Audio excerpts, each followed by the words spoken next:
Ministério Público denunciou 8 pessoas pelas mortes de pacientes na UTI do Hospital Evangélico entre janeiro de 2006 e fevereiro desse ano. A médica Virgínia Soares de Souza deve responder por 7 homicídios duplamente qualificados e formação de quadrilha. Com base no inquérito policial concluído há uma semana, a Promotoria de Justiça de Proteção à Saúde Pública de Curitiba decidiu denunciar a ex-chefe da UTI Geral e outros 7 profissionais. A denúncia segue para a Justiça, que agora decide se os acusados vão responder processo criminal. Todos foram denunciados por formação de quadrilha. A doutora Virgínia Soares de Souza é acusada de 7 homicídios. O médico Anderson de Freitas deve responder por 2. Os médicos Edson Anselmo da Silva Júnior e Maria Israela Cortez Bocato foram denunciados por um homicídio. As enfermeiras Laís da Rosa Groff e Patrícia Cristina Ribeiro, que não havia sido citada nas investigações, por um homicídio cada uma. A fisioterapeuta Carmencita Emília Minoso e o enfermeiro Claudinei Machado Nunes, que não haviam sido indiciados, são acusados de formação de quadrilha.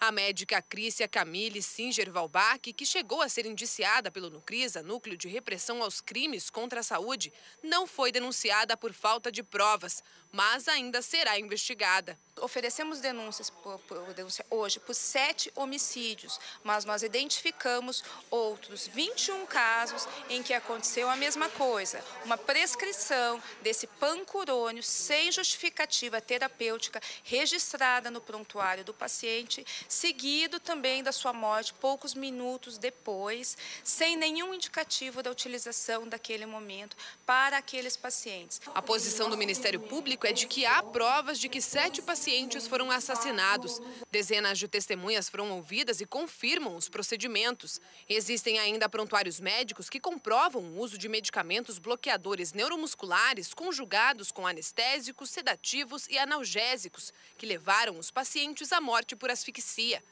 De acordo com a denúncia, em todos os casos investigados, foi constatado o uso dos medicamentos Pavulon e Traquion, sem justificativa terapêutica registrada no prontuário médico.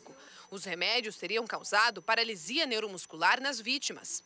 Nós, promotores, consultamos médicos e médicos deram pareceres nesse sentido de que a prescrição de determinado medicamento imediatamente ou nas proximidades da morte do paciente não seria uma prática indicada pelo caminho do prontuário.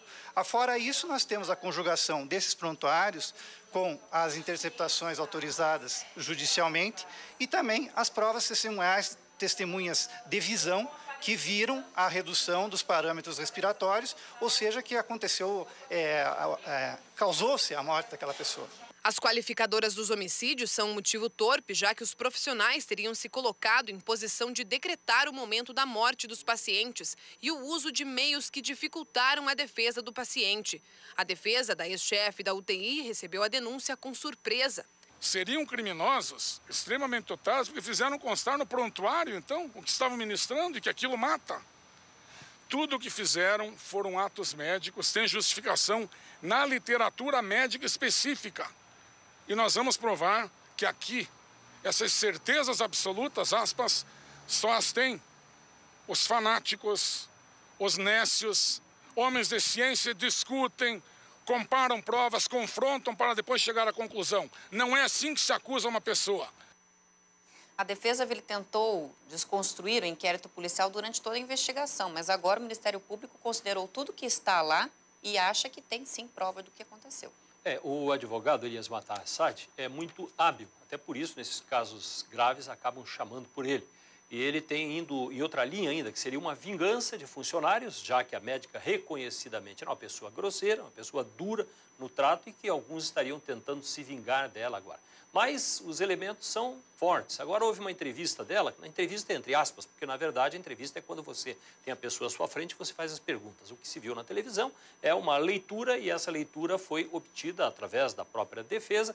E os termos e a forma de leitura, você percebe claramente que é uma leitura que a médica fez de uma peça de defesa dela própria. Nada errado do ponto de vista jurídico. O advogado está fazendo o trabalho dele, tentando mostrar o lado positivo da sua cliente. Mas a situação é muito complicada. Ela mesma faz uma pergunta. Quando perguntam para ela, a senhora acha que voltará a ser médica? Aí é que está a principal questão. para voltar a ser médica, é uma profissão que entra a confiança. Se perder a confiança, é muito difícil. Então, parece que a resposta aí, de certa forma, pelos próprios fatos, já está no ar.